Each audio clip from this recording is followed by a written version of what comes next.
The massive starship Celestial Dawn hung in space like a floating city made of steel and dreams. Its hull stretched nearly 2 miles from bow to stern, gleaming silver against the black emptiness of space. Thousands of lights sparkled across its surface, making it look like a piece of Earth had been torn away and sent sailing among the stars. Jake Morrison pressed his face against the small porthole in his quarters and watched Earth grow smaller behind him. The blue marble that had been home to humanity for millions of years now looked no bigger than his thumb. In just 3 days, they would reach the speed needed to jump into hyperspace, and Earth would become nothing more than a memory. He had never imagined he would leave his home planet. Growing up in the factories of Detroit, Jake had spent his days fixing broken machines and his nights studying engineering books by candlelight. His parents had died when he was 16, leaving him with nothing but debt and a stubborn refusal to give up on his dreams. When the scholarship announcement came over the old radio in his tiny apartment, Jake had almost missed it. The Morrison Foundation was offering full passage to New Haven for 100 young people who showed promise. In science and engineering, Jake had worked for 2 months straight, sleeping only 4 hours a night to complete his application. His project was simple but clever, a new way to make spaceship engines run more efficiently. The judges had been impressed enough to give him one of the precious tickets aboard the Celestial Dawn. Now he was here, floating through space at speeds that would have seemed like magic to his grandparents. The ship was so big that Jake had been walking its corridors for 3 days and still had not seen half of it. There were shopping centers, restaurants, parks with real trees, and even a small lake where people could go swimming. The wealthy passengers in first class had suites bigger than the house Jake had grown up in. His own room was tiny, barely large enough for a bed and a small desk, but Jake did not mind. He was flying through space on the most advanced ship humanity had ever built. Every morning he woke up and reminded himself that this was real, not just another dream. The door chime rang, interrupting his thoughts. Jake opened it to find his supervisor, Pete Collins, holding a tablet and looking worried. "We got a problem, kid," Pete said, stepping into the small room. "The artificial gravity generators on deck 47 are acting up. The passengers up.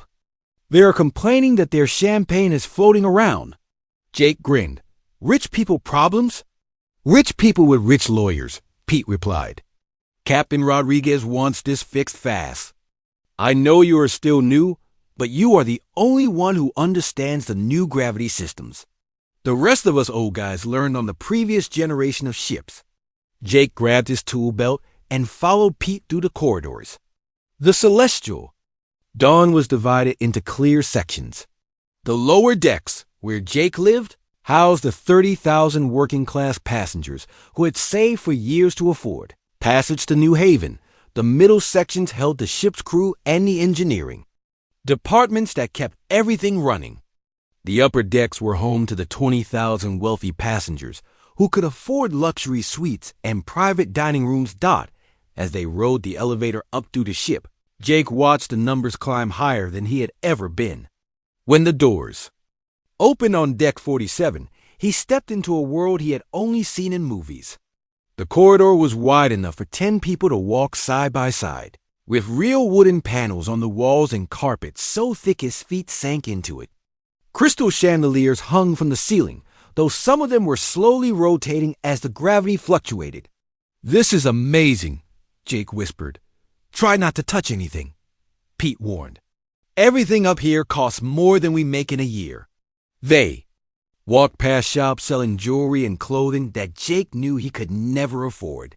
Through large windows, he could see restaurants where people in expensive clothes ate food that probably cost more than his monthly salary back on Earth. It was like looking into a different world, one where money could buy anything, even a view of the stars while eating dinner. The gravity generator room was hidden behind an unmarked door at the end of the corridor. Inside, Jake found a maze of pipes, wires, and humming machinery. He pulled out his scanner and began checking the readings. "There," he said, pointing to a section of pipe near the ceiling. The magnetic field regulators are out of alignment. Probably happened during the launch vibrations. Can you fix it? Pete asked. Jake nodded and climbed up the maintenance ladder. The work was delicate. One wrong move and the gravity in this entire section could shut down completely. As he worked, adjusting tiny components with tools that looked like precision instruments, he heard voices in the corridor outside. "I told you, Daddy, I do not want to marry him," a woman was saying. Her voice was clear and educated, with the kind of accent that came from expensive schools. "Richard Hayes is boring and only cares about money." "Catherine, dear, this is not about what you want," a man replied in a stern voice. "The Hayes family has mining operations throughout the outer colonies. This marriage will secure our family's future on New Haven." Jake tried to ignore the conversation and focus on his work, but something about the woman's voice made him listen. There was sadness in it, mixed with frustration. She sounded like someone trapped in a cage made of gold. "I want to make my own choices," she continued. "I want to fall in love with someone because of who they are, not because of what their family owns." "Love is a luxury we cannot afford," the man said. "You will marry Richard Hayes, and that is final." Jake finished the repair and climbed down from the ladder. The gravity generators hummed smoothly now, their magnetic fields perfectly aligned. He packed his tools and prepared to leave, but as he reached for the door, it opened. A young woman stepped inside, clearly looking for somewhere private to hide. She had long brown hair and green eyes that were wet with tears she was trying not to shed. She wore a blue dress that probably cost more than Jake's entire wardrobe, but she carried herself like someone who would rather be wearing anything else. She stopped when she saw Jake, surprise replacing the sadness on her face. For a moment, they just looked at each other, the wealthy young woman and the working-class engineer, two people from different worlds who had somehow ended up in the same small room. "I am sorry," she said quietly. "I did not know anyone was in here." "It is okay," Jake replied, his voice barely above a whisper. "I was just leaving." But he did not leave. Something about her made him want to stay, to ask if she was all right, to somehow take away the sadness he saw in her eyes. Instead, he just stood there, holding his tool belt and wondering what to say to someone who lived in a world so different from his own. Catherine Williams stared at the young man in the maintenance room. He had dark hair that looked like he cut it himself, and clothes that were clean but clearly not expensive. His hands were stained with grease from working on machines, but his eyes were kind. She had never seen anyone like him in her world of fancy parties and business meetings. "You are fixing something?" she asked, wiping her eyes quickly. Jake nodded, still holding his tool belt. The gravity generators. They were making the lights float around in the restaurant. "Oh!" Catherine looked around the small room filled with pipes and machines. "It looks complicated." "Not really," Jake said with a small smile. "Everything has a pattern. You just have to find it and fix what is broken." Catherine thought about that. In her life, everything seemed broken, but no one wanted to fix it. They just painted over the problems and pretended everything was perfect. "I am Catherine," she said, extending her hand. "Jake." He shook her hand, his rough fingers a sharp contrast to her soft ones. "Jake Morrison." "Morrison," she repeated. "Are you related to the Morrison Foundation?" Jake laughed, but not in a mean way. "No, that is just a coincidence. I got a scholarship from them to be on this ship. They probably do not even know my name." Catherine felt embarrassed. She had grown up thinking that everyone important was related to someone else important. The idea that someone could earn their way onto the celestial dawn through their own work was foreign to her. "I am sorry," she said. "I did not mean to assume." "It is okay." Jake picked up his tools. "I should get back to work. Pete is probably wondering where I am." But Catherine did not want him to leave. There was something about Jake that made her feel calm, like she could breathe freely for the first time in months. "Wait," she said. "Could you show me how the ship works? I mean, I have been living on it for 3 days, but I do not understand any of it. Jake looked surprised. You wanted to see the engineering sections? Yes, Catherine surprised herself, with how much she meant it. I have spent my whole life in fancy rooms and expensive restaurants. I want to see something real, Jake thought for a moment. I could get in trouble for bringing a first-class passenger to the lower decks. Then I will not tell anyone. Catherine smiled, and Jake felt his heart skip a beat. Please, against his. Better judgment, Jake nodded. Okay, but we have to be careful. He led her through service corridors that passengers never saw. These hallways were narrow and plain, with exposed pipes running along the ceiling and floors made of metal grating. Catherine had to watch her step in her expensive shoes, but she did not complain. This is how the crew moves around the ship, Jake explained as they walked. The passenger corridors are for show. These are for getting work done. They took a service elevator down 20 levels. When the doors opened, Catherine stepped into a world she never knew existed. The engineering deck was enormous, with machinery that stretched up toward the ceiling like mechanical trees. The air hummed with power, and she could feel the vibration of the engines through the floor. This is the heart of the ship, Jake said, his voice full of pride. Those are the quantum drives that push us through space faster than light. Catherine stared up at the massive engines. They were beautiful in a way she had never expected, all smooth curves and glowing energy conduits. How do they work? Jake spent the next hour explaining the ship's systems in simple terms. He showed her how the artificial gravity was created. By spinning sections of the ship, how the air recycling system kept everyone breathing, and how the quantum drives bent space around them to achieve impossible speeds. You know so much, Catherine said as they sat on a maintenance platform overlooking the engine room. How did you learn all this? Books mostly, Jake said.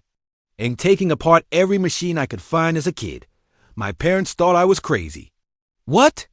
Happened to them? Jake's expression grew sad. They died in a factory accident when I was 16. The safety systems failed, and the company said it was not their fault. Catherine felt tears in her eyes. I am so sorry. It is okay, Jake said, though she could see it still hurt. I promised myself I would design better safety systems so that would not happen to other families. They sat in comfortable silence for a while, watching the quantum drives pulse with energy. Catherine had never met anyone who cared so much about helping others. In her world, people only cared about making more money or gaining more power. What about you? Jake asked. What do you want to do on New Haven? Catherine sighed. Get married to a man I do not love, have children who will inherit, businesses they do not want, and pretend to be happy for the rest of my life. That sounds terrible. It is. Catherine looked at Jake. But what choice do I have? This is what my family expects. You could choose something else, Jake said quietly. New Haven is a whole new world. Maybe you could be someone different.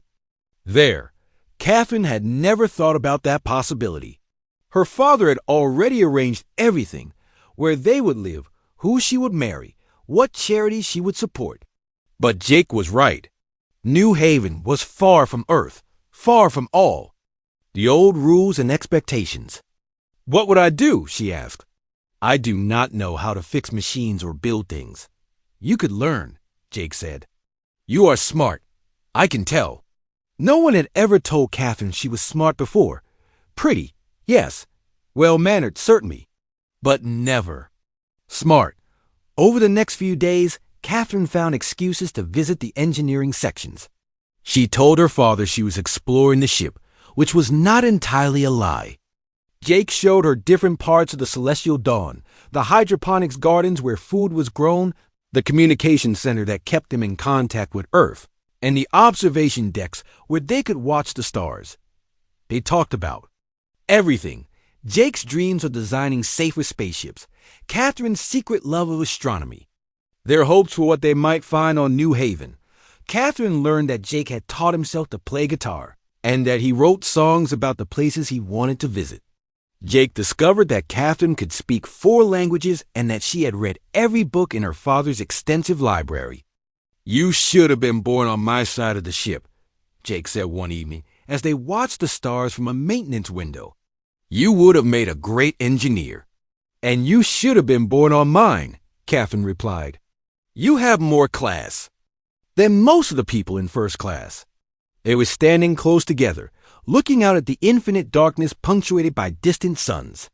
Catherine could smell the soap Jake used and the faint scent of machine oil that always seemed to cling to his clothes. When he turned to look at her, she felt something she had never experienced before, the desire to kiss someone not because she was supposed to, but because she wanted to. "Catherine," Jake said softly. "Yes?" But before he could say whatever was on his mind, they heard footsteps in the corridor. Catherine quickly stepped away from the window, her heart pounding. If her father found her here with Jake, both their lives would be ruined. "I should go," she whispered. Jake nodded, understanding. As Catherine hurried back toward the passenger elevators, she realized that for the first time in her life, she was falling in love. And it terrified her. The Celestial Dawn had been traveling through hyperspace for 2 weeks when the first alarm sounded. Jake was in the main engine room, checking the quantum drive readings, when red lights began flashing throughout the ship. The peaceful hum of the engine suddenly changed to an angry whine that made his teeth ache. "What is happening?" Pete Collins shouted over the noise as he ran toward the control panel. Jake looked at the readings and felt his blood turn cold. "The hyperspace field is collapsing. Something is pulling us out of jump." Captain Ben Rodriguez's voice crackled over the ship's communication system. "All hands to emergency stations. We are dropping out of hyperspace. Repeat, all hands to emergency stations." The Celestial Dawn shuddered as it was torn from hyperspace back into normal space. Through the small portholes, Jake could see stars where there should have been the swirling colors of hyperspace. They were nowhere near their destination. "Where are we?" Pete asked, his face pale. Jake checked the navigation computers. "We are still 3 days from New Haven, but that is not the worst part." He pointed to the sensor readings. "Look at this." The sensors showed dozens of strange objects floating in space around them. They looked like metal flowers with sharp petals, each one about the size of a small building. As Jake watched, more appeared, seeming to grow out of empty space itself. "Minefield," Pete whispered. "Someone set a trap." The ship's communication system crackled again. "This is Captain Rodriguez. We have encountered an unknown minefield. All passengers remain in your quarters. Crew report to emergency stations." Jake ran through the corridors toward the bridge, his mind racing. Who would set mines in empty space? And why? The shipping lanes to New Haven were supposed to be safe. Humanity had been using them for 50 years without any problems. The bridge was chaos when Jake arrived. Officers were shouting readings to each other, while Captain Rodriguez stood in the center, his face grim. Through the large windows, Jake could see the minefield stretching in all directions. The Celestial Dawn was trapped in the middle of it like a fly in a spider's web. "Captain," Jake said, "I might be able to help." Rodriguez turned to him.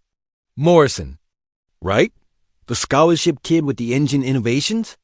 "Yes, sir. I have been studying the ship's systems. I think I know why we were pulled out of hyperspace." "Explain."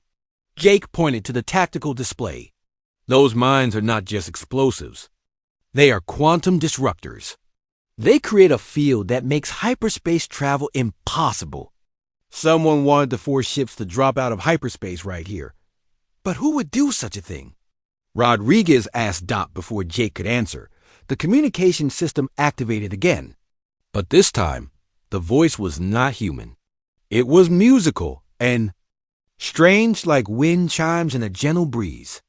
"Attention, human vessel. This is Fleet Commander Zira of the Zephyrian Alliance. You have violated the quarantine zone. Turn back immediately or face the consequences." Rodriguez stepped forward to the communication panel. "This is Captain Rodriguez of the Celestial Dawn. We are a civilian passenger ship on a routine flight to New Haven. We have no weapons and pose no threat. All human expansion must cease, the alien voice replied. Your species grows too quickly and consumes too much. Return to your home system and stay there.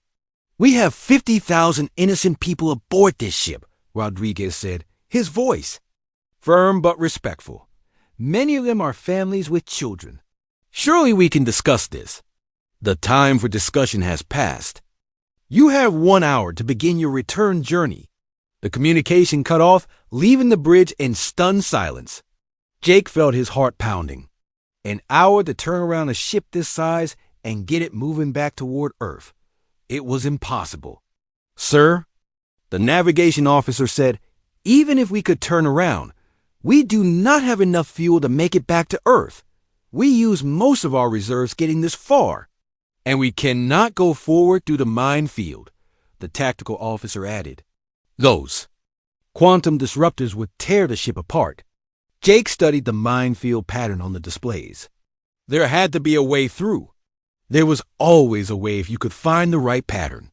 Captain, he said slowly, what if we do not try to go around the mines? What do you mean? The mines are designed to stop ships from using hyperspace. But they are space for military vessels, not civilian ships. The Celestial Dawn is huge, but it is not armored like a warship. We might be able to fit between them. Rodriguez looked at the tactical display. The gaps are tiny. One mistake and we hit a mine. I know, Jake said, but it is our only chance. The captain thought for a long moment. How long would it take? 6 hours to navigate through the field at minimum speed. Maybe more. We do not have 6 hours. The aliens gave us 1 hour to turn around. Jake felt his chest tighten. Then we have to try to talk to them. Make them understand that we are not a threat. Meanwhile, in the first-class section, Catherine Williams was trying to keep her father calm. Richard Williams was pacing their luxury suite, his face red with anger. This is unacceptable, he was saying.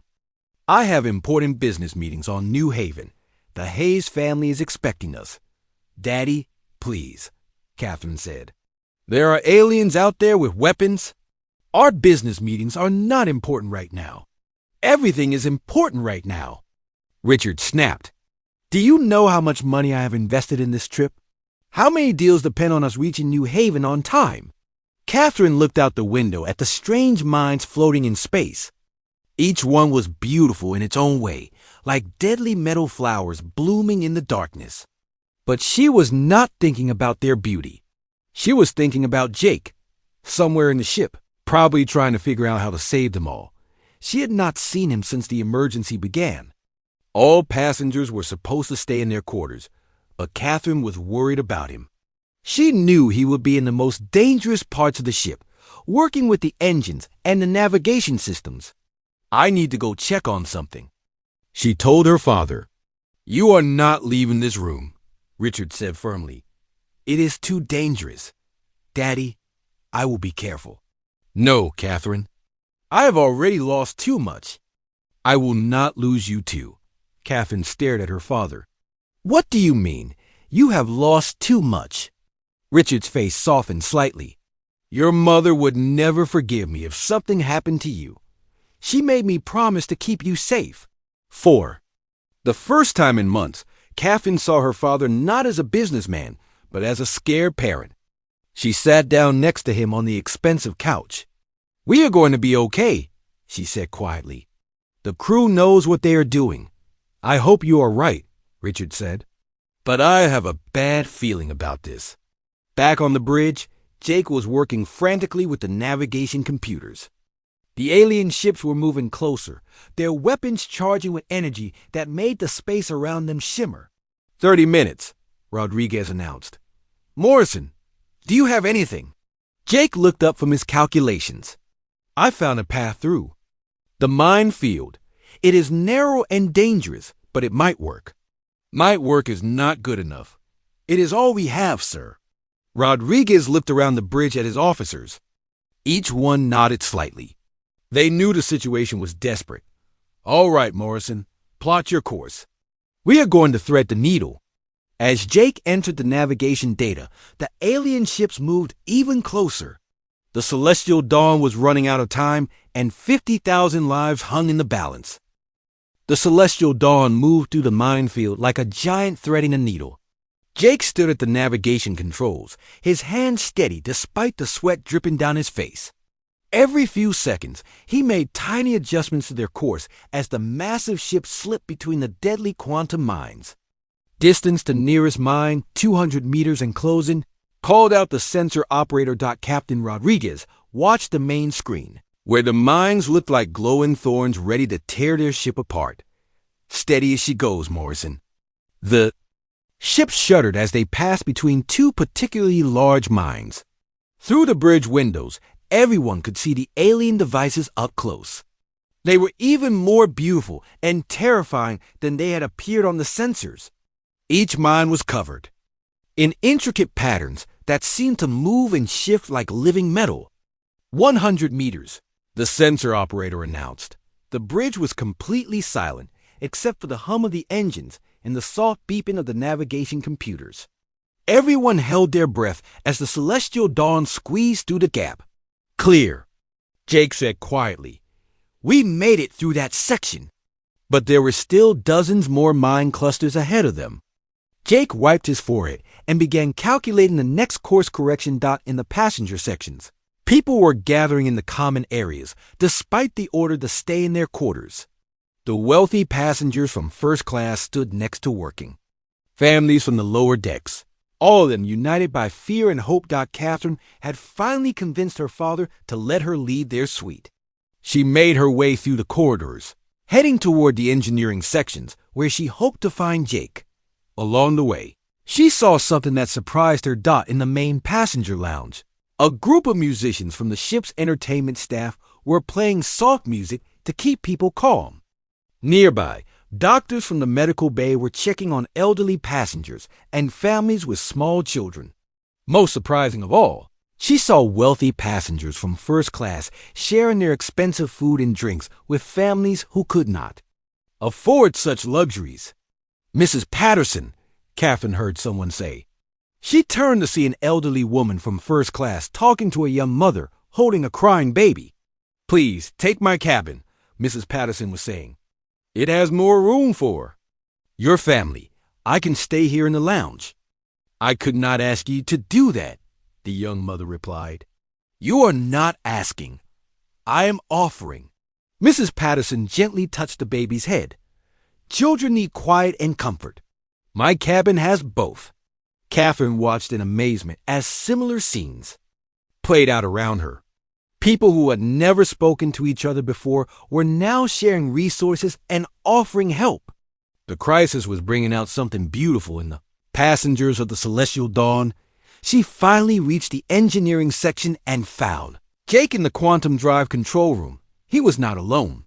Pete Collins and a dozen other engineers were working at different stations, all of them focused on keeping the ship running smoothly through the dangerous minefield. Jake, Catherine called softly. He looked up, surprised to see her. Catherine, you should not be here. It is dangerous. The whole ship is dangerous right now, she said. I wanted to make sure you were okay. Jake smiled despite their desperate situation. I'm fine, but I need to focus on getting us through this. I know. Catherine moved closer to him. Is there anything I can do to help? Just stay safe. That is all I need. But Catherine was not satisfied with that answer. She looked around the control room and saw something that gave her an idea. Jake, these readings you are watching, they show the mine positions, right? Yes, but Catherine ... I am good with patterns, she said firmly. I spent years studying mathematics and astronomy. Let me help you spot the safe paths. Jake started to refuse, but then he looked at the complex navigation display and realized she might be right. The minefield was like a three-dimensional puzzle, and Catherine had the kind of analytical mind that could see patterns others might miss. Okay, he said, but you have to do exactly what I tell you. Catherine nodded and took her place at one of the monitoring stations. As Jake piloted the ship through the minefield, she watched the sensor readings and called out warnings when she spotted potential problems. "There," she said, pointing to the display. "3 mines forming a triangle. If we adjust our angle by 2 degrees, we can pass right through the center." Jake checked her calculations and grinned. "You are right. Nice catch." Working together, they guided the Celestial Dawn deeper into the minefield. But their progress was being watched by others. On the bridge of the lead Zephyrian ship, Fleet Commander Zyra observed the human vessel with growing amazement. Her species had encountered many different races during their expansion across the galaxy, but none had ever attempted to navigate through a quantum minefield manually. "Commander," her tactical officer said, "the human ship is actually succeeding. They have passed through 60% of the minefield." Zyra studied the tactical display. The Celestial Dawn was moving with impossible precision, threading through gaps that her own pilots would never have attempted. "How are they doing this?" she wondered aloud. "Our intelligence reports suggest humans have excellent spatial reasoning abilities," her science officer replied. "But this level of navigation skill is beyond what we expected." Zyra had ordered the minefield deploy because the Zephyrian Alliance feared human expansion. Humans bred quickly, consumed resources rapidly, and seemed to have little respect for the established order of the galaxy. But as she watched the Celestial Dawn's careful progress, she began to question her assumptions. "Commander," the communications officer announced, "we are receiving transmissions from the human ship. Put them through." But the transmission was not from the bridge. Instead, the Zephyrian ships began receiving dozens of personal messages. From the passengers of the Celestial Dawn, families were recording goodbye, messages to relatives on Earth. Parents were telling their children how proud they were of them. Elderly passengers were sharing stories of their lives and the dreams they had for the future. "Why are they sending these?" Zyra asked. "It appears to be a human custom," the communications officer explained. "They record final messages when facing death." Zyra listened to some of the messages.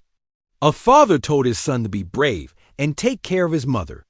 A grandmother spoke about the beauty of the stars and how grateful she was to have seen them. A young couple promised to love each other forever, no matter what happened. "These are not the messages of conquerors," Zyra said quietly. "These are the words of people who simply want to live and love." Back on the Celestial Dawn, Jake and Catherine had successfully navigated through 80% of the minefield. But the most dangerous section was still ahead. The final cluster of mines was packed so tightly that there seemed to be no safe path through. "I do not see a way," Catherine said, studying the sensor readings. Jake examined the navigation display. From every angle, the mines formed an almost solid wall across their path. Even the tiniest miscalculation would result in destruction. "Wait," Catherine said suddenly. "What about going under them?" "Under? Look at the pattern. The mines are positioned to catch ships moving horizontally through space. But there is a gap below them, near the plane of that asteroid field." Jake checked her suggestion. She was right. By diving below the normal shipping lane, they could slip under the minefield. It would be dangerous because the asteroid field would limit their maneuvering room, but it was possible. "Catherine, you are brilliant," Jake said as they began their descent toward the asteroid field. Both of them knew they were taking the biggest risk yet. If they succeeded, they would be free. If they failed, 50,000 people would die. But for the first time since the crisis began, Jake felt hopeful. Whatever happened next, he was not facing it alone. The Celestial Dawn descended toward the asteroid field like a whale diving into dark waters. Jake watched the navigation display as massive space rocks drifted past the ship's hull, some of them larger than city blocks. The asteroids provided cover from the mines above, but they also created a new danger. One collision with these floating mountains would destroy the ship just as surely as any alien weapon.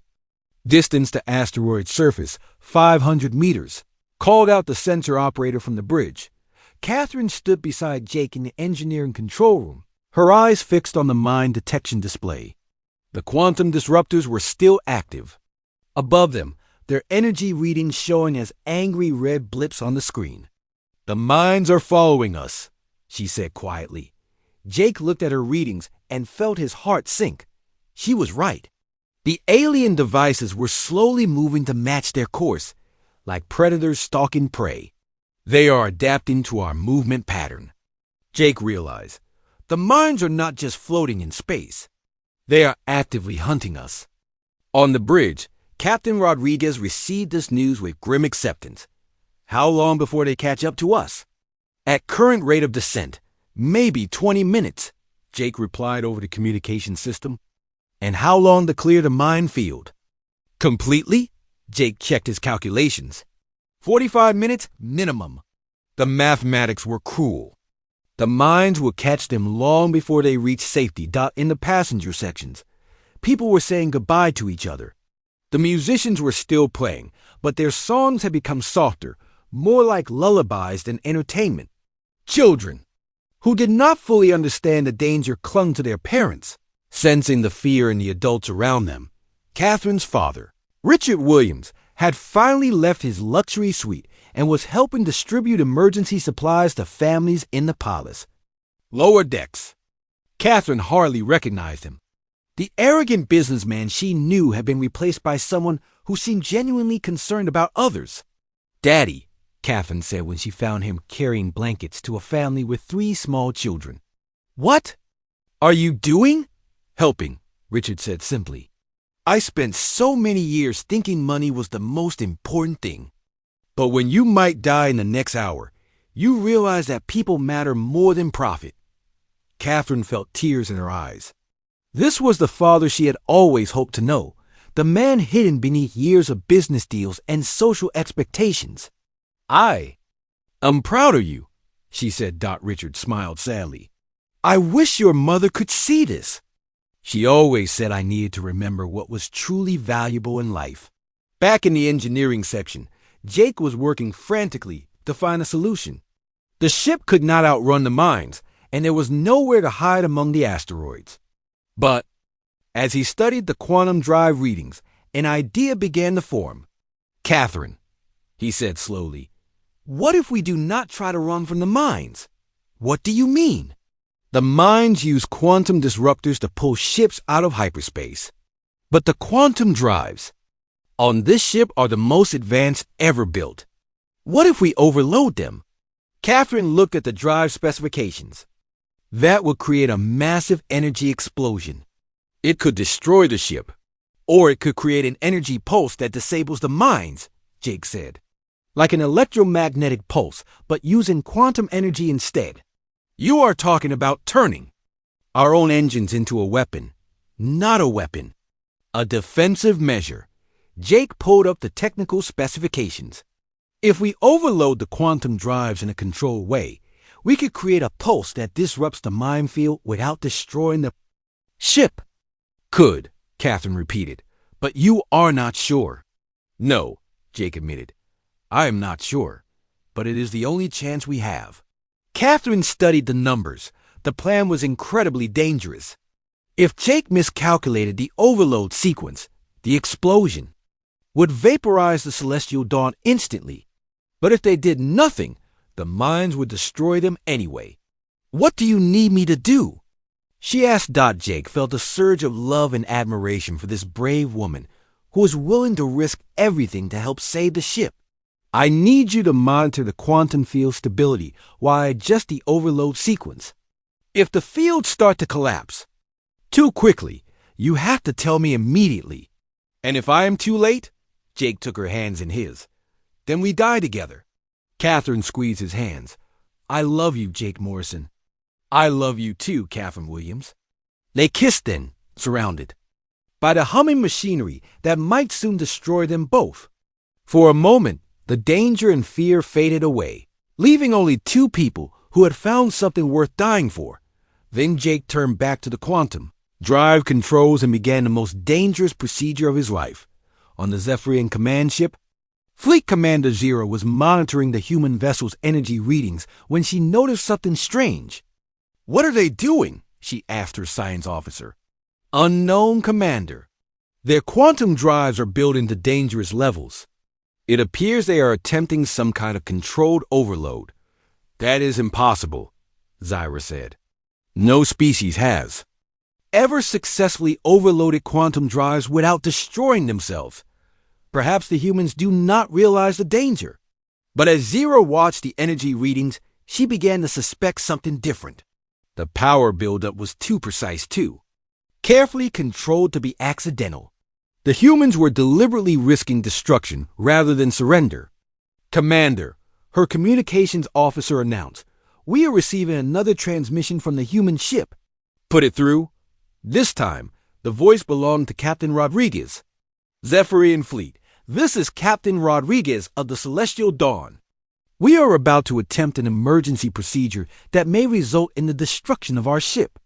If we do not survive, please know that we harbor no ill will toward your people. We understand your concerns about human expansion, and we hope that someday our species can find a way to coexist peacefully. The transmission ended, leaving the Zephyrian bridge in stunned silence. They are going to sacrifice themselves rather than turn back, Zyra's tactical officer observed. But why? Zyra asked. They could surrender. We would allow them to return to Earth safely. Perhaps, her science officer suggested, they value their freedom more than their lives. Back on the Celestial Dawn, Jake's finger hovered over the final control. The quantum drives were building to critical levels. In 30 seconds, he would either save 50,000 lives or destroy them all. Quantum field stability at 70%, Catherine reported, her voice steady despite the fear in her eyes. 60%, 50%. Jake began the final sequence. The ship's lights dimmed as massive amounts of power flowed into the quantum drives. The deck plates vibrated under their feet, and the air itself seemed to hum with barely contained. Energy, 40% stability, Catherine called out. The mines were closing in from above, their energy weapons charging for a final attack. 30%, Jake's hand moved to the release trigger. Everything depended on the next few seconds. 20% stability. Jake, if you are going to do this ... I know. Jake looked at Catherine one last time. Whatever happens, you change. My life. He pressed the trigger.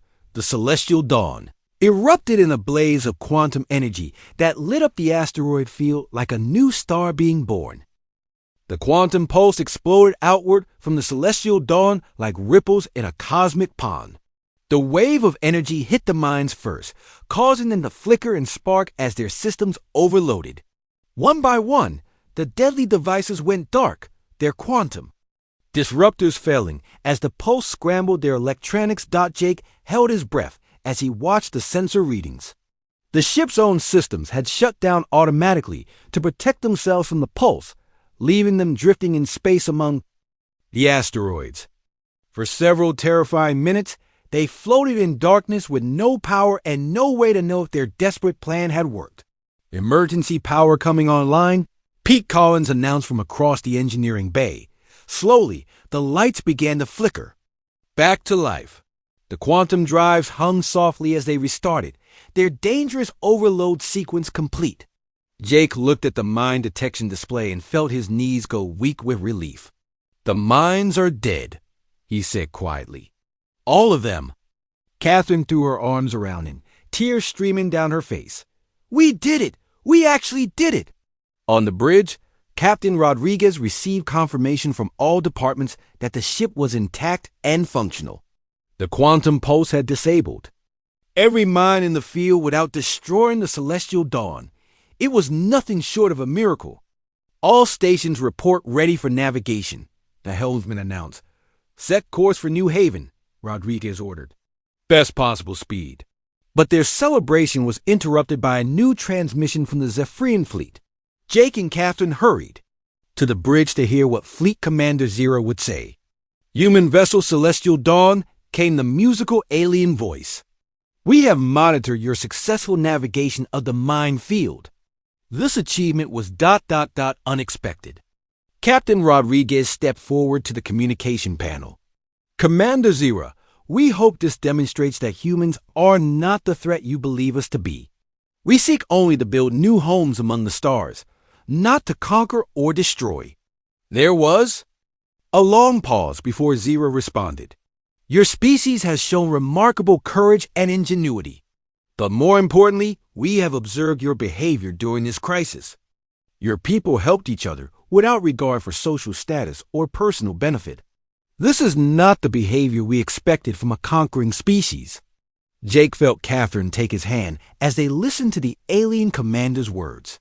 "We have been monitoring your transmissions," Zira continued. "The messages your people sent to their families showed love, hope, and concern for others. These are not the values of a species that seeks to dominate the galaxy." "Then you will allow us to continue to New Haven?" Rodriguez asked. "Yes, but more than that. The Zephyrian Alliance wishes to establish formal diplomatic relations with humanity. Your actions today have proven that our species can coexist peacefully." The bridge erupted in quiet cheers. After years of isolation, humanity would finally have allies among the stars. "There's one more thing," Zira said. "We would like to know the identity of the individuals who devised and executed the quantum pulse strategy. Their innovation saved not only your ship, but potentially prevented a war between our peoples." Rodriguez looked at Jake and Catherine. "That would be engineering specialist Jake Morrison and Catherine Williams, a civilian passenger who assisted in the navigation." "We are honored to meet you, even at this distance," Zira said. "Your courage and skill will be remembered by the Alliance for generations." Jake felt overwhelmed. A few weeks ago, he had been a nobody from the factories of Detroit. Now alien. Commanders were praising his work across the galaxy. "Thank you, Commander Zira," he managed to say. "We are honored by your words."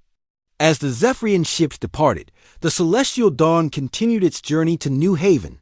The passengers emerged. From their quarters and common areas, many of them changed by what they had experienced together. The crisis had broken down the barriers between rich and poor, showing everyone that when facing real danger, all humans were equal. Catherine found her father in the main passenger lounge, where he was still helping distribute supplies to families in need.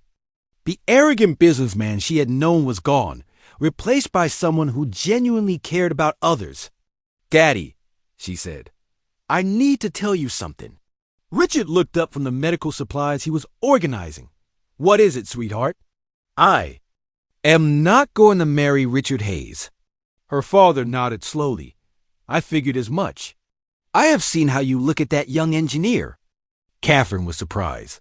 "You are not angry?" "How can I be angry?" Richard asked. "Jake Morrison just saved 50,000 lives, including ours. More importantly, I have seen how he makes you happy. Your mother always told me that was the most important thing." "What about the business deal with the Hayes family?" Richard smiled. "After what we just went through, I think there are more important things than business deals. Besides, I suspect that Jake Morrison is going to be a very important person in the future. Anyone who can think that quickly under pressure will go far." 3 days later, the Celestial Dawn arrived safely at New Haven. As the passengers disembarked to begin their new lives on the colony world, Jake and Catherine stood together on the observation deck, watching the planet grow larger in the viewports.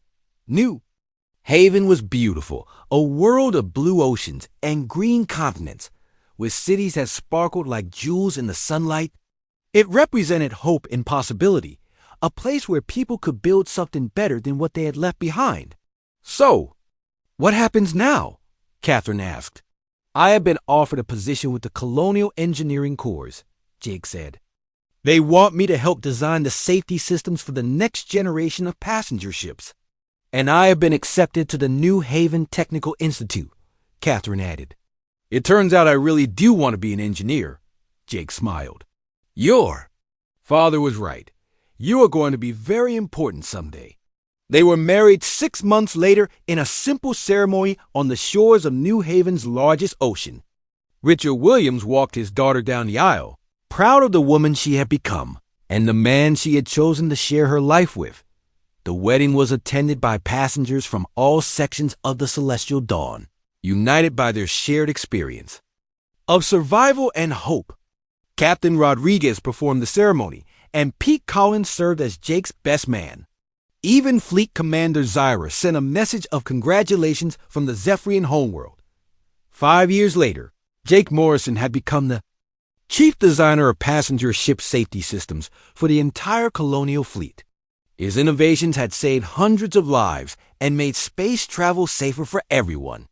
Catherine had earned her engineering degree and specialized in quantum drive technology, following in the footsteps of the man who had saved them all. They had 2 children, a daughter named Hope and a son named Ben, after the captain who had trusted them with 50,000 lives. The children grew up hearing the story of their parents' first meeting and the crisis that brought them together. On quiet evenings, Jake and Catherine would sit on their porch and look up at the stars.